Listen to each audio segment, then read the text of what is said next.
Last week I put up a video on Kobudo and some things that I've struggled with, some thoughts and theories that I've had that I've wanted to see if I could find more information about. And you know what? You came through for me in the comments. So let's see what you had to say.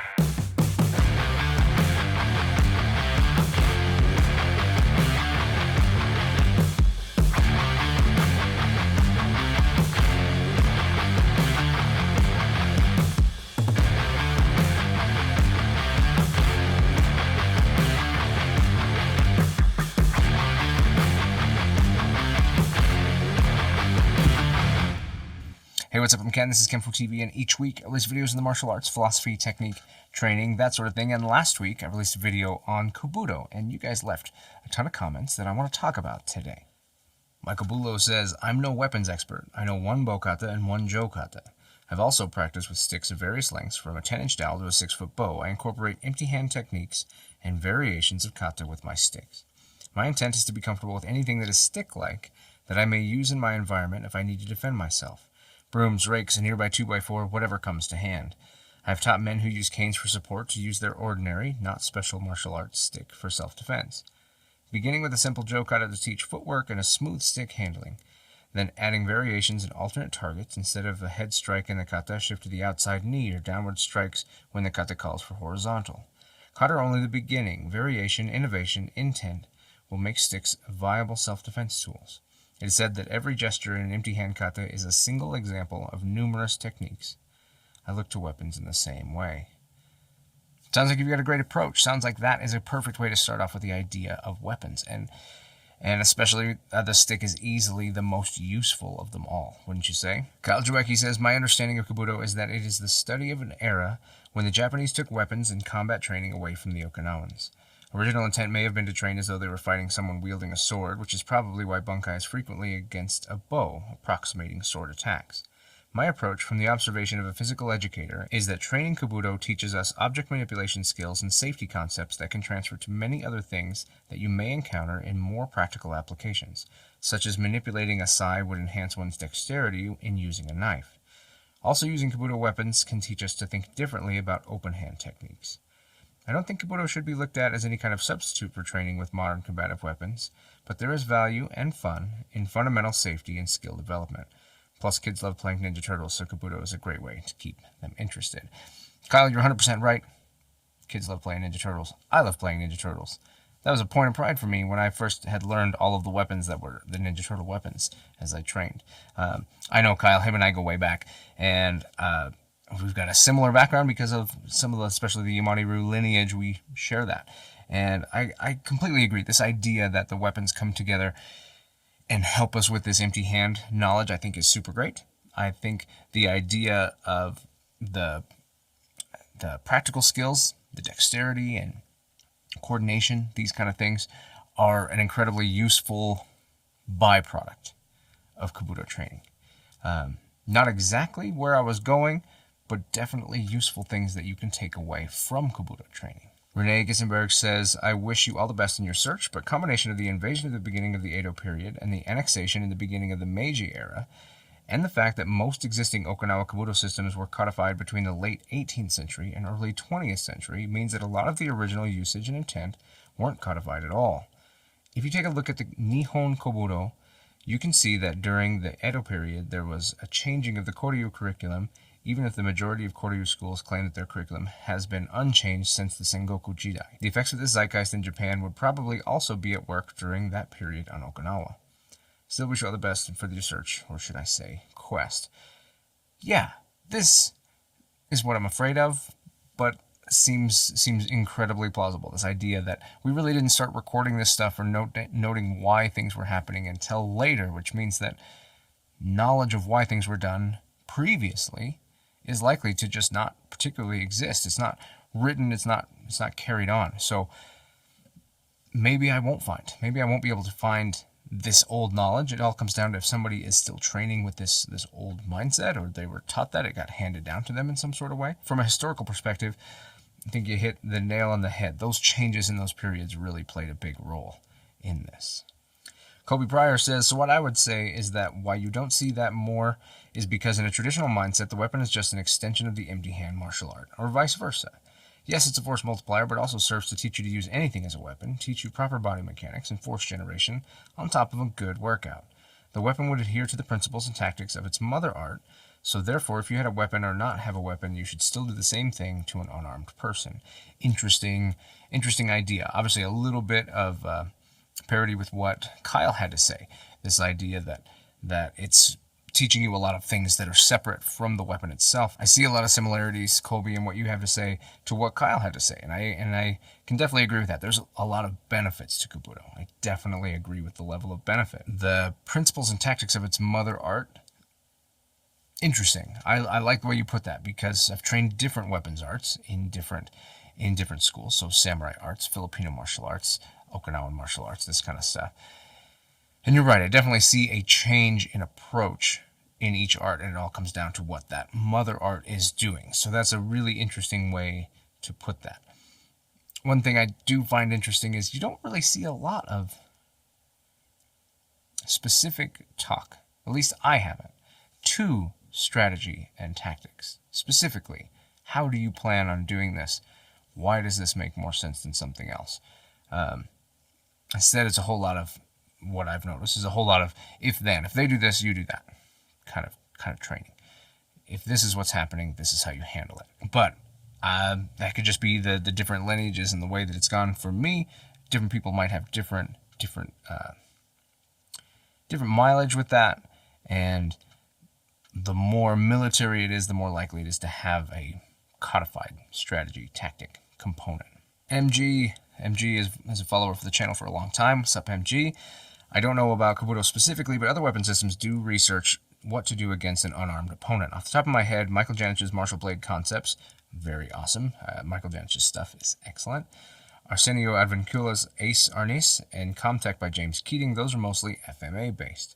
The Chinese and European systems seem to take for granted that a well-to-do individual would always carry some kind of blade. So if you were attacked by any ruffian, armed or otherwise, you could commence the stabbing process. Even in America, sidearms were common. I suggest training with your favorite weapons against an unarmed partner and then translating the moves you come up with to empty hand. That's how a lot of unarmed martial arts began in the first place. Yeah, I think that is good. A lot of my practical weapon use comes out of the Filipino martial arts as well. In this case, what I was specifically looking for is not so much how to do this, how to make it better specifically. And I feel like I'm pretty confident and pretty comfortable with the weapon use that I do have, the way I use it, and the ability to apply it, especially with the combination of Kobudo and Filipino martial arts together. Feel very confident with that. So I guess this is more of a historical pursuit on my part, to just want to understand from an education perspective how this was, and to understand it a little bit deeper, further than where I'm at right now. The application, I think we could definitely come up with our own interpretations of how this stuff could work or should work. I'm just curious about how maybe it used to work. CJ says, the only place on top of my head that I've seen weapons used in such a way is in some Aikido and Jiu-Jitsu schools. Probably the best place to start. Or you could experiment with a mixture of Kobudo and Eskrima principles applied. Good luck in your search. Thank you, CJ. Yeah, obviously that mixture of Kobudo and Eskrima, I completely agree with that and love that. And you're right. Now that you say that, I do see more weapon against an unarmed person practiced in an Aikido school than other places. So that is an interesting component. CJ goes on to say, aha, look at early Japanese and Okinawa police use of tonfa, bo, and sai. There are many books on the subject. You'll find all the arresting techniques and armed and unarmed combat info there. I think you're landing on something, and there's one of the comments that comes up later, kind of falls into the same category. I think you might have hit it. It might not be where I wanted to go originally, but I think maybe where I wanted to go originally is a thing that just isn't true. We'll come back to this. Just a quick note, Moses Moon, just a short comment. Love the honesty of this vid. Your forms are beautiful. Thank you for your openness. Moses, thank you very much for saying so. And I think openness and honesty is what we need if we want to improve and grow ourselves. And I think a lot of times we try to close off as a way to protect our pride, our ego, and that doesn't lead to a deeper place. So Thank you for recognizing that, and I hope that you are practicing it yourself. Shrijit Paul says, Motobuchoki said that karate was not meant for the ring, yet he defeated a boxer in the ring. Yeah, well, not meant for and not useful for are two different things. And he didn't go around learning karate to defeat a boxer in the ring, but when the time came, and that's actually a pretty interesting story. If you don't know that story, you should go look it up. It played a big role in karate's adoption into Japanese culture. This whole thing where he got up there, it wasn't because he'd been training for that moment to be in a ring. It was because he got up and did what he did. He'd watched the boxer, he got up and he beat the boxer using karate technique because it was what he did. And it just so happened that it worked well in the ring, especially considering at that time the ring was not a very regulated sort of thing. Definitely not Ben Lente says, I finally found a Kobudo teacher and it's awesome. Happy for you, man. I think Kobudo is a lot of fun and I hope that you enjoy it. Be sure to write back and tell me a little bit about how it's going. David George says, you have a lot of different questions here and I hope you find answers to them because I too would like to know the answers. In terms of history, culture, and training value questions, I expect there will be a lot of opinions, but possibly not a lot of primary source material. I hope that expectation turns out to be wrong. I get that archaic weapons are not likely to be useful in real life, but I think that training can build good habits in learning how to move, how to range in and out, and how to find better angles. And if I was being attacked and there was a stick handy to pick up, I'd do it in a minute against a hands-only attacker, if only to keep that joker at a distance. I think the question of when and whether to bring a weapon into a conflict is not solely a moral one, but also should include a consideration of legal consequences. From a mindset perspective, I would not recommend anyone even carry a weapon if they're not fully prepared mentally, emotionally, ability to use it. To me, the mindset is the first hurdle. Training it and pressure testing that training is next. If you're prepared and you're carrying, the next hurdle is legal. What responsibilities do you have in that weapon? Are you legally allowed to carry it in the location you're in? If you access that weapon, are you responding proportionally to the threat you're facing? Do you have a responsibility to retreat? If you're the first to access a weapon, you may need to be able to explain why that escalation was justified to investigators and juries. This might be my favorite comment, and it's not answering my question, but it's really good information. So I completely agree. That whole concept, starting at the beginning, the whole thing with that. You might have a lot of opinions, but not a lot of source material. I think not only is that likely to be true, is that what I'm afraid is true, but even the comments kind of reflect the same thing. Not a lot of source material, but a lot of opinions on how it goes. But that second paragraph, such an important thing, this concept of what comes next. Some people don't even realize, like, I happen to collect different types of knives and things like that. I enjoy them. I'm allowed to carry them in the place that I live. There's some videos on the channel of them and stuff like that. Some of them can be kind of expensive. Some of them can be kind of personal. The truth is, if you ever use a weapon like that, like, it becomes evidence, right? Like, that might not be something you get to keep, or it might get lost or damaged when you're doing that. So that's something to consider in general, is what's going to happen with that weapon. How did you choose it? But then on top of that, the whole legal thing, just because you used a weapon, just because you responded in any way, the legal ramifications are an important consideration. Some people like to say you defend yourself twice, right? You defend yourself first physically, and then you have to defend that you chose to do that. And that's something that doesn't get talked a lot about in weapons training or in training in general, I find. But it's really important. Might get this name wrong. EzeHSK. You should talk to Jesse Enkamp, the karate nerd. He trains Kobudo as well, has been to Okinawa several times. Maybe also Ian Abernathy, who specializes in bunkai. They might give you some insight. Two things on that. First, I would love to talk to Jesse Enkamp. I think that would be really cool because he has experienced a lot of this. And I've enjoyed watching his Kobudo material and his Okinawan trip material. Really good stuff. It's also one of those things where the material provided is not answering the questions that I'm asking, but that doesn't mean that he might not have some insight into those or connections to people who do. Ian Abernathy, that's an interesting thing to bring up because Ian Abernathy is one of the main people who kind of radically changed my interpretation of karate. His application of bunkai and his thought process to how it all works hugely influenced the direction that I go. But he doesn't train Kobudo, and he openly says, I don't train Kobudo. In some of his end-of-the-year podcasts, people have asked about stuff like that. I would like to find a resource like Ian Abernathy for Kobudo. In fact, in a lot of ways, that's probably the root of what I'm looking for, is somebody who's got that kind of mindset, that kind of approach to studying history and that sort of thing, but also has knowledge of Kobudo specifically. The ddeino says, Sai and Bo were the usual equipment of the Peichin class, and in the late Ryukyuan kingdom being the first reserved for higher ranks. The main purpose of both were to arrest, submit, and neutralize people causing trouble, armed or not, in the same way the police baton or tonfa is used today. I'm not sure about how other Kobujutsu methods are developed or supported, but I think there were personal acquisitions from people instructed in China.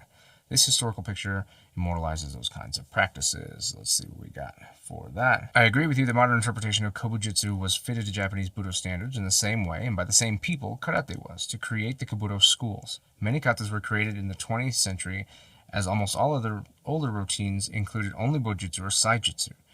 Bunkai and two-person drills were also formalized, training with an equally equipped partner to have the benefit of full contact when performing the techniques, if it is secure, fun, and embrace the fighting spirit. And I think this makes the difference when the Kobudo pioneers prioritize those kinds of practice. Love this. There's something very specific that I want to point out in that second comment where he talks about equally equipped partners having the benefit of full contact when performing these techniques. That's something that you see in the Filipino martial arts, and it is something you see in Kobudo, but it's not maybe something I hadn't really thought about. When you train it in the Filipino martial arts, you both have a stick, so you get to both strike and defend, and you get to learn both at the same time. Either one of you're playing one of the roles, and you're practicing that. Are you likely to fight someone with a stick, and you both will have a stick? No, not necessarily, and it's not always a stick. I mean, people say that a lot. Filipino martial arts, not only for sticks, but when working on that ability to train both sides, the attacker and the defender, and get a full understanding of this weapon better, I think is such an important thing, and probably something I should have paid more attention to, and for some reason it just didn't really click, so thank you for saying so. And then when it comes to this idea of the bow and the sai and the way they were used to neutralize and arrest people, well, that's an interesting thing that continues to come up, and might be more the root answer, while it wasn't what I was looking for, that's coming together in my mind. I don't know, Rio kind of hits some of the same things that was in the last comment when he's talking about weapon to weapon. Why do we do that? And he says that when you're training, for example, bow to bow, we learn the offense and the defense of the bow because we're using and defending against the same striker block. That first level of mastery is what eventually liberates talent. I like the way you said that. And exactly. So you and the last guy that I read the comment of, I think you guys are hitting it on the head, and that's something I need to notice more, but it also needs to be talked about more, that's a method of training, and it's happening to establish that training for you.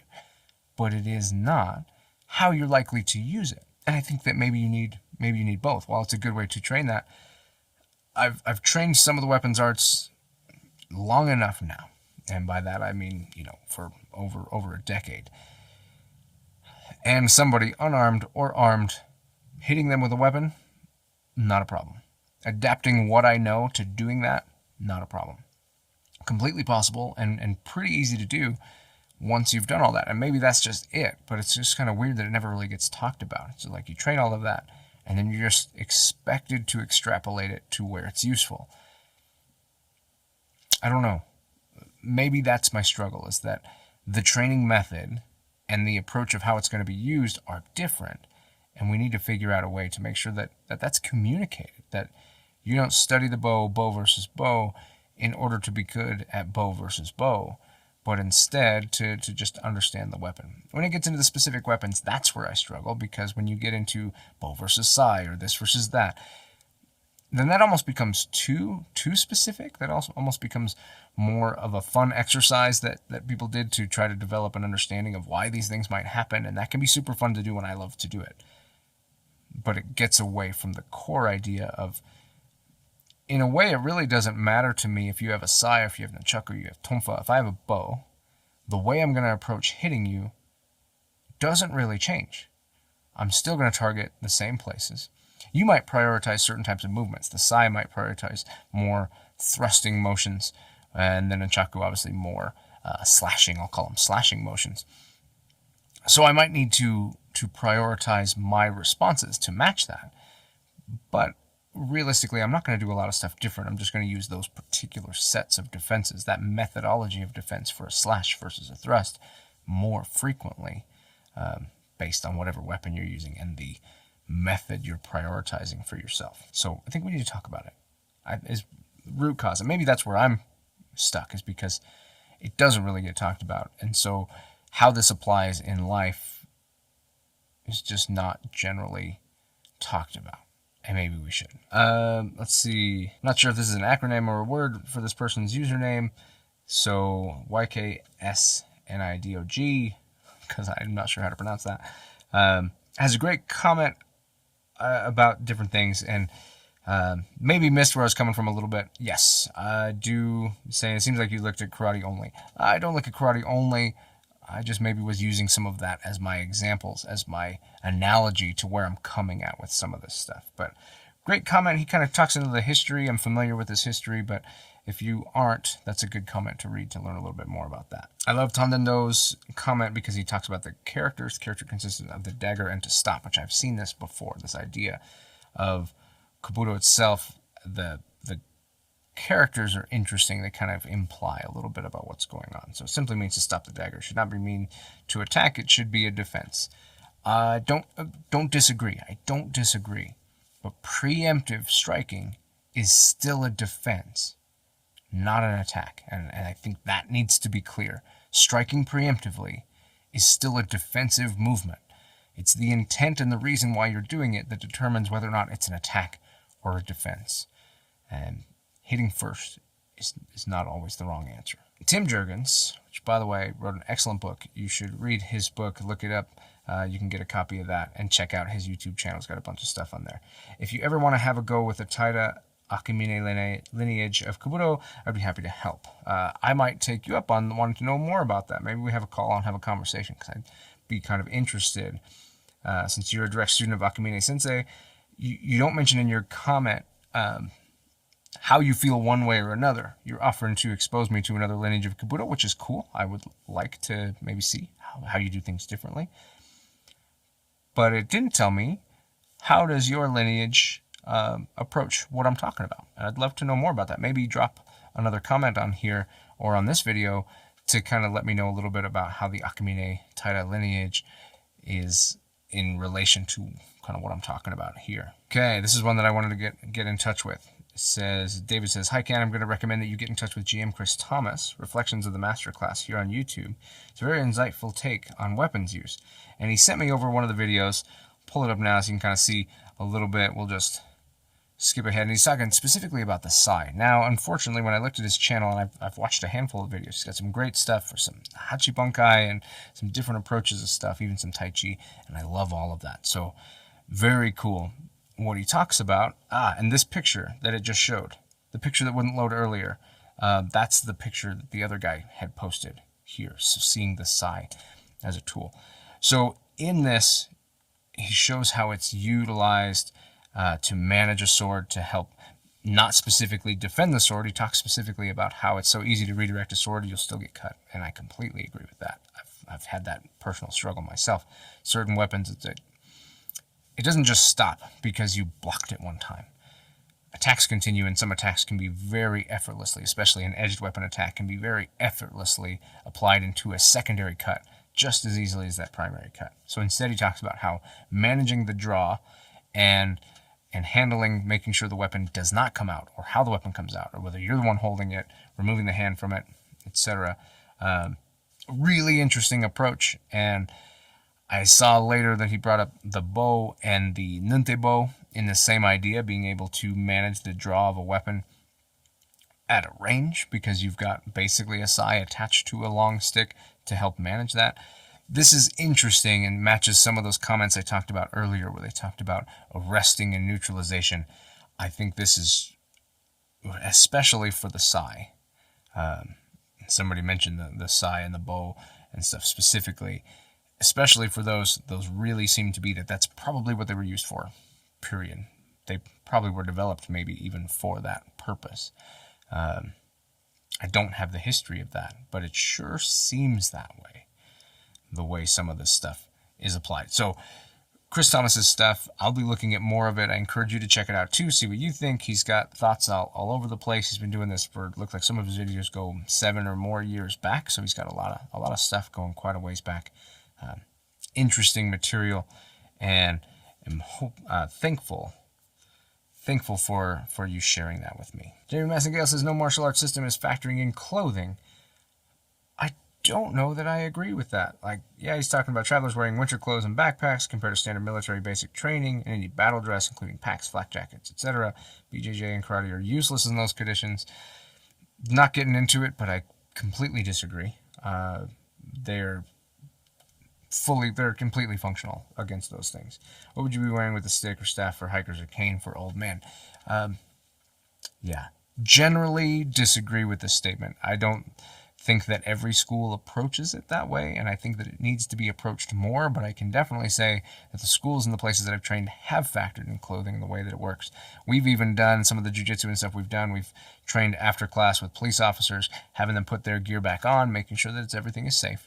But making sure that they're wearing their plate and their different stuff so that they've got to practice. How do I get up? How do I move? How do I work with this stuff? Because it is a reality. If you're wearing it or you're managing somebody else wearing it, how does that work? You got to be able to approach it. So no martial arts system factoring in clothing. Completely disagree. Even the Filipino martial arts, some of the targeting of the way that they used the weapon was specifically to handle where armor was not and how that worked. So it was definitely considered. So I appreciate the comment, disagree a bit, but I'm happy to talk about it more. Darren Samuels says, look up a man by the name of Hanshi Patrick McCarthy. He's amazing, and training with him has been an honor. I'm super jealous that you've trained with him. I know Patrick McCarthy. I've had a chance to talk to Hanshi a few times, and definitely have watched a lot of his material. And you're right, he does do Kobudo, and I don't know why that didn't cross my mind. I need to revisit more of his material to see just how much it aligns with some of those things, with some new perspectives from the comments that you guys have all left. His application of Karate Bunkai, absolutely wonderful. His approach to the history and all that, super good. If you are a fan of this channel and you haven't looked at Patrick McCarthy, you probably should. Super great stuff. Definitely worth taking a look at. All right, you guys, this was awesome. I really enjoyed putting it out there and then hearing so many people respond in so many interesting ways to these ideas of Kobudo and the different questions that I asked and bringing up your own stuff. I'm going to be digging in so much more to the things that you guys brought up. And I hope that you continue to drop comments and help me head different directions, because I think this is incredibly useful. I'm Ken. This is kenfuTV. I'll catch you in the next one.